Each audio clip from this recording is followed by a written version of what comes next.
Hey everyone, IDBI का written exam कैसे clear करना है वो मैंने एक वीडियो अपलोड कर दी है, बट आप लोगों के कुछ डाउट्स हैं। So in this video I will try to clear all your doubts. सबसे पहले तो कंप्यूटर की बात करते हैं। कुछ लोग मुझसे पूछ रहे हैं कि कंप्यूटर आएगा आप, है ना। तो एक्चुअली कंप्यूटर आएगा, रीजनिंग सेक्शन में कंप्यूटर आएगा, बट नंबर ऑफ़ क्वेश्चंस ना उसके कम रहते हैं। तो आप अभी जस्ट बिकॉज टाइम कम है तो आप उन चीज़ों को पहले कवर करो जिससे जिनका ज़्यादा वेटेज है और जिससे ज़्यादा क्वेश्चन आएंगे, ठीक है। अब जैसे रीजनिंग है तो रीजनिंग में आप पजल्स वगैरह फॉर श्योर आएगा ही। 2 वेरिएबल्स पजल हो गए, सिटिंग अरेंजमेंट हो गया, ये सब कुछ आएगा। तो आप पहले उसकी प्रैक्टिस ज़्यादा करो। आप अच्छे से पजल की प्रैक्टिस कर लो कि आप पजल्स के सेट लगा लो। आप एक क्वेश्चन सॉल्व कर लोगे, आपको 5 मार्क्स मिल जाएंगे, ठीक है। तो वो कर लो। उसके बाद जो भी इनपुट आउटपुट के क्वेश्चन हो गए वो भी आएंगे। और जो क्रिटिकल रीजनिंग के क्वेश्चंस है उसमें जस्ट बिकॉज कुछ मतलब काफ़ी लोगों को डाउट हो जाता है, तो क्रिटिकल रीजनिंग भी आप एक बार कॉन्सेप्ट क्लियर करके उसके बाद फिर करने की कोशिश करो। तो रीजनिंग से ना ज़्यादा क्वेश्चंस आएंगे। अगर आपने पहले से कंप्यूटर कर रखा है, जैसे आपको बेसिक नॉलेज है या फिर आपने पहले से किसी भी एग्ज़ाम के लिए प्रिपरेशन कर रखी है, तो आप एक बार रिवाइज़ कर लो, उसमें कोई प्रॉब्लम नहीं है। लेकिन आपने बिल्कुल भी नहीं किया हुआ, एकदम ज़ीरो है प्रिपरेशन आपकी, और आप अभी सोचोगे कि आप कंप्यूटर पूरा कंप्लीट करो, तो इट्स बेटर कि आप पहले रीजनिंग पे फोकस कर लो। आप रीजनिंग का सिलेबस कंप्लीट कर लो, पूरा अच्छे से कर लो। उसके बाद फिर टाइम बचेगा तो आप कंप्यूटर देख सकते हो। कंप्यूटर के लिए आप पीडीएफ, कोई भी ऑलिव बोर्ड की पीडीएफ ले लो या फिर अरिहंत की बुक आती है, आप उससे कर सकते हैं, ठीक है। चलो, उसके बाद फिर स्टैटिक बैंकिंग अवेयरनेस की बात करते हैं। Static banking awareness and static equation. तो स्टैटिक के जो नॉर्मल क्वेश्चंस होते हैं उसको तो आपको अलग से नहीं करना है। जो भी कंट्री न्यूज़ में है, जैसे प्राइम मिनिस्टर जहाँ पे भी विजिट करते हैं जिस कंट्री में, या फिर कोई एमओयू साइन होता है, फिर कुछ भी जो कंट्री एक्चुअली न्यूज़ में है उसकी कैपिटल, करेंसी, ये सब आपको याद करनी है। तो स्टैटिक आपको अलग से नहीं करना है। जो करंट अफेयर में न्यूज़ में है उसी का स्टैटिक पोर्शन करना है, ठीक है। और स्टैटिक बैंकिंग अवेयरनेस की बात कर लेते तो स्टैटिक बैंकिंग अवेयरनेस में अगर आपने पहले से प्रिपेयर कर लिया है तो आप उसको रिवाइज कर लो, ठीक है। बेसिक कॉन्सेप्ट तो आपको जैसे आने चाहिए, what is CRR, what is SLR, ये सारी चीज़ें ना।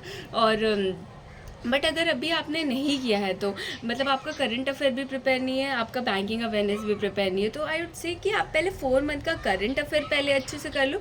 उसके बाद फिर टाइम बचते तो स्टैटिक बैंकिंग अवेयरनेस पे जाना। आप मतलब ना प्रायोरिटी सेट करो आप हर सेक्शन में। जैसे इंग्लिश है, इंग्लिश में आपको कुछ करना नहीं है। जैसे अभी एक बार आप बस ग्रामेटिकल जितने भी ग्रामर्स के रूल्स हैं वो देख लो, और उसके बाद रीड करो। रीड से आपका क्या होगा ना कि कॉम्प्रिहेंशन आरसी कंप्लीट कर लोगे आप, उससे फॉर श्योर क्वेश्चंस आएंगे, ठीक है। उसके बाद फिर पजल्स भी आपका हो जाएगा। पजल्स में भी क्योंकि रीडिंग और कॉम्प्रिहेंशंस आपकी अच्छी रहेगी तो आपकी स्पीड अच्छी रहेगी, ठीक है। तो वो कर लो। इंग्लिश के बाद क्वांट्स है, क्वांट्स में डेटा डीआई तो सेट आना ही आना है, ठीक है। तो आप अपनी कैलकुलेशंस अच्छे कर लो। कैलकुलेशंस पे थोड़ा वर्क कर लो कि आप जल्दी जल्दी जो भी नॉर्मल अगर सिंप्लीफिकेशन अप्रोक्सीमेशन के भी क्वेश्चंस आते हैं तो आप जल्दी जल्दी उसको कर लो। फिर डीआई में भी जस्ट बिकॉज कैलकुलेशंस करना होता है आपको, तो वो भी आप कर पाओगे जल्दी जल्दी, ठीक है। तो वो सब कर लो। और उसके बाद अर्थमेटिक्स पे आओगे आप। ये सब करने के बाद अर्थमेटिक्स में अब प्रायोरिटी सेट करो। अभी आप क्या करोगे, मेंसुरेशन करने जाओगे या फिर प्रोबेबिलिटी करने जाओगे, उसमें क्या कॉन्सेप्ट्स आपको समझ में नहीं आ रहे। अगर आपने पहले से कर रखा है तो आप रिवाइज़ कर लो। मैं ये नहीं बोल रही हूँ कि अगर आपने किया हुआ है तो आप छोड़ दो। आपने किया हुआ है, आप रिवाइज़ कर लो सारे कॉन्सेप्ट्स, कोई प्रॉब्लम नहीं।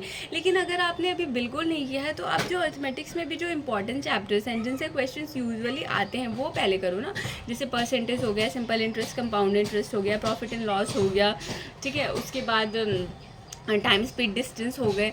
इन सारे क्वेश्चंस, इन सारे चैप्टर्स के अर्थमेटिक्स के चैप्टर्स को कर लो। उसके बाद फिर टाइम बचे तो फिर जो रिमेनिंग चैप्टर्स है वो आप कर लो, कोई प्रॉब्लम नहीं है उसमें, ठीक है। अब रीजनिंग का जो सेक्शन है, रीजनिंग के सेक्शंस में आपको क्या है कि रीजनिंग आपका पूरा अच्छे से होना चाहिए, क्योंकि उसमें से क्वेश्चन ज़्यादा आएंगे। रीजनिंग के क्वेश्चन ज़्यादा आएंगे, वो अच्छे से आप प्रैक्टिस कर लो। उसके बाद फिर आपको टाइम बचता है तो कंप्यूटर अवेयरनेस कर लो। एक पीडीएफ करो, पीडीएफ ऑलिव बोर्ड की पीडीएफ आती है कंप्यूटर अवेयरनेस करके, वो कर लो। नहीं तो अरिहंत की बुक है तो आप अरिहंत की बुक से कर लो, या फिर कोई भी एक यूट्यूब पे वीडियो देख लो। इनफाइनाइट डेसिमल की कंप्यूटर अवेयरनेस की एक प्लेलिस्ट है सेपरेटली, आप उसको कर सकते हो, ठीक है। उसके बाद फिर तो हो गया ना क्वांट्स, रीजनिंग, इंग्लिश और जनरल अवेयरनेस। जनरल अवेयरनेस में भी मैंने आपको बता दिया कि आपको पहले करंट अफेयर 4 मंथ्स की करनी है। उसके बाद फिर उसी 4 मंथ्स में करंट अफेयर में जो भी स्टैटिक पोर्शन है वो स्टैटिक भी आपको साथ में करना है। वो सब होने के बाद फिर आप बैंकिंग अवेयरनेस पे स्विच करोगे। और उसके बाद भी अगर आपको टाइम बचता है तो 2 मंथ्स की और करंट अफेयर कर लो, मतलब 6 मंथ का कर लो आप, ठीक है। वैसे कर लेना। और बस। और उसके बाद इंटरव्यू वगैरह के प्रिपरेशन में आप रिटन एक बार अच्छे से रिटन एग्ज़ाम दे दो, तो फिर मैं इंटरव्यू का भी आपको अच्छे से गाइड कर दूँगी, कौन से कैसे करना है आपको, क्या नहीं करना है, ठीक है। For the time being focus on the written exam. Mock के बारे में बात करते हैं। मॉक टेस्ट आप प्रैक्टिस कर रहे हो, PDF से कर रहे हो, बुक से कर रहे हो, किसी भी चीज़ से प्रैक्टिस कर रहे हो, इट्स फाइन। मॉक आपको एक्चुअली देना है। मॉक मतलब ऐसा नहीं करना है आपको कि आपने सबमिट कर दिया मॉक और उसके बाद फिर आप उसके क्वेश्चन सॉल्व कर रहे हो, वैसे नहीं करना है आपको। मॉक आपको एक रियल टाइम मॉक देना है, मतलब एटलीस्ट मिनिमम आप कोशिश करो, मिनिमम मैं बोल रही हूँ, कम से कम आप दो ही real time mock. Real time mock मैं आपको क्यों बोल रही हूँ, ऐसा नहीं कि आपने मॉक खोला और सबमिट कर दिया। आपको पूरा प्रॉपर 2 आवर्स बैठ के, जैसे आप एग्जामिनेशन हॉल में बैठोगे और टेबल चेयर पे, तो वैसे बैठ के आपको रियल टाइम मॉक देना है 2 आवर्स में। उस मॉक्स में आपको क्या एनालिसिस करना है कि आपने जो 2 आवर्स है उसको अच्छे से यूटिलाइज़ किया है या नहीं, क्योंकि सेक्शनल टाइमिंग नहीं है, आप स्विच कर सकते हो एक सेक्शन से दूसरे सेक्शन में। तो it's very important to find out your strong area and to utilise it to maximise your score. मतलब एट द एंड आपको टोटल स्कोर आपको क्या करना है, जितने भी सेक्शंस है उसको सेक्शनल कट ऑफ क्लियर करना है और टोटल स्कोर आपका ज़्यादा होना चाहिए, सो दैट अगर आपका रिटन में ज़्यादा टोटल स्कोर रहता है तो आपको इंटरव्यू में थोड़ा एवरेज भी मिलेगा, तो आप फाइनल लिस्ट में आ जाओगे, ठीक है। तो आपको रियल टाइम 2 मॉक्स देने हैं और उसको बहुत अच्छे से एनालिसिस करना है, बस दे के छोड़ देना is not important. Analysis mock की बहुत ज़्यादा ज़रूरी है, तो आप एनालिसिस बहुत अच्छे से करोगे मॉक की।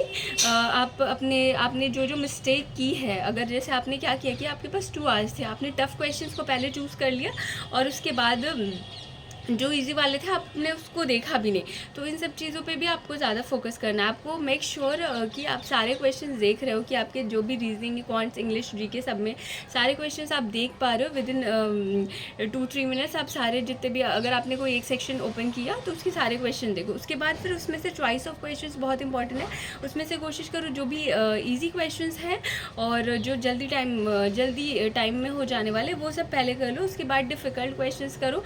और क्योंकि सेक्शनल टाइमिंग है तो ज़रूरी नहीं है, जैसे कि अगर आपने रीजनिंग का सेक्शन खोला, रीजनिंग में आपने इजी मॉडरेट वाले कर दिए, डिफ़िकल्ट वाला बचा हुआ है तो डिफ़िकल्ट छोड़ दो और फिर दूसरा सेक्शन पहले करो। दूसरे सेक्शन का दूसरे सेक्शन में पहले करो, वहाँ पे जो आपके इजी है, मॉडरेट क्वेश्चंस है वो कर लो, क्योंकि eight the and number of questions जो भी हैं और मार्क्स जो रहेगा क्वेश्चन का वो तो सेम है ना। आप रीजनिंग के एक क्वेश्चन लगाओ या फिर कॉन्स के एक क्वेश्चन लगाओ, आपको नंबर तो एक ही मिलना है। बस आपको ये है कि सेक्शनल आपका नहीं रुकना चाहिए, सेक्शनल कट ऑफ बिल्कुल क्लियर हो जाना चाहिए। मॉक टेस्ट फिर आप कौन सी फॉलो करोगे, ऑलिव बोर्ड, प्रैक्टिस मॉक, इन दोनों का जो भी फ्री मॉक रहता है ना, एक फ्री मॉक देते हैं सब, तो आप प्रैक्टिस मॉक की एक फ्री मॉक लगा लो और एक ऑलिव बोर्ड की फ्री मॉक लगा लो, 2 मॉक हो गया मिनिमम। अगर आपकी प्रिपरेशन और अच्छी है तो आप और भी ज़्यादा मॉक्स लगा सकते हो, ठीक है। और मॉक की एनालिसिस बहुत इंपॉर्टेंट है, मैं फिर से इस पर आपको एम्फेसिस कर रही हूँ। और आपको अपने स्कोर नहीं देखना, आपको परसेंटाइल देखना है हर सेक्शन में। परसेंटाइल आपके अच्छे होने चाहिए, अगर क्योंकि डिफ़िकल्ट क्वेश्चन रहते हैं तो फिर आपके मार्क्स भी कम होते हैं, तो इट्स फाइन। बट आपके परसेंटाइल जो है वो वही आपको मेनली देखना है कि आपके कितने परसेंटाइल आ रहे हैं। It's not about only IDBI, it's B it SBI, B it IBPS, कोई भी एग्ज़ाम हो, आपको परसेंटाइल पे ज़्यादा फोकस करना है कि आपके परसेंटाइल ज़्यादा आ पाए, ठीक है। तो वैसे कर लो, और कोई डाउट हो तो let me know. I will see in the next video. Bye bye, take care.